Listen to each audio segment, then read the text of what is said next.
Big boss Marathi season 6 मध्ये आज घरामध्ये रंगणारे तिकीट टू फिनाले टास्कमध्ये सगळेजण जे आपली म्हणजे लक आजमावणारे असं म्हणू शकतो आपण, त्यात अनुश्री माने, तन्वी कोलते, राकेश बापट, रेवा कौरासे, राखी सावंत, दीपाली सय्यद हे सगळे टास्क खेळताना आज आपल्याला दिसणार आहे.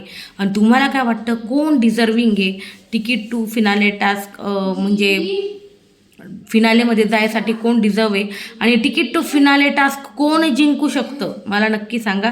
आणि तुम्ही विशालचाच विचार करत असाल की विशालचं नाव मी का नाही घेतलं, तर तुम्हाला माहिती आहे विशालला शिक्षा देण्यात आलेली आहे, नॉमिनेट केलेलं आहे त्याला, नंतर त्याला तो कॅप्टनही होऊ शकत नाही, प्लस तिकीट टू फिनाले टास्कसुद्धा विशाल खेळू शकत नाही.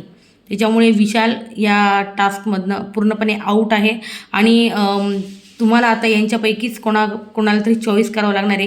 राकेश, तन्वी, रेवा, अनुश्री, दीपाली, राखी यांच्यापैकी कोण तिकीट टू फिनालेमध्ये जाणं डिझर्व करतं. फिनालेमध्ये तुम्हाला कोणाला फिनालेमध्ये बघायचं आहे, टॉप 6मध्ये बघायचं आहे, आणि तुम्हाला काय वाटतं कोण जिंकल तिकीट टू फिनाले नक्की सांगा कमेंट सेक्शनमध्ये. व्हिडिओ आवडल्यास लाईक, शेअर, सबस्क्राईब नक्की करा.